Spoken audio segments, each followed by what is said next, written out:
तो आप लोगों के बहुत कमेंट आ रहे थे गाड़ी के लिए एक साइलेंसर रबड़ मंगाओ और उसकी साउंड चेक कराओ। तो फिलहाल ये साइलेंसर रबड़ कुछ इस टाइप का दिखता है, पूरा ब्लैक कलर में, और एक ही गोला रहता है बस।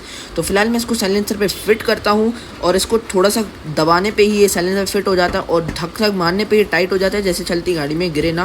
फिलहाल मैं गाड़ी को करता हूँ स्टार्ट और आपको कराता हूँ साउंड चेक। तो ये हो चुकी है गाड़ी स्टार्ट, और चेक करो साउंड साइलेंसर रबड़ के साथ।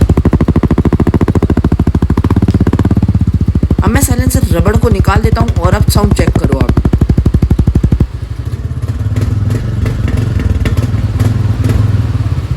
फिलहाल साइलेंसर रबड़ कुछ इस टाइप का लगता है। अगर आपको वीडियो पे पसंद आया तो लाइक एंड सब्सक्राइब कर देना एंड कमेंट में बता देना कि नेक्स्ट मॉडिफिकेशन कौन सी कराऊँ मैं।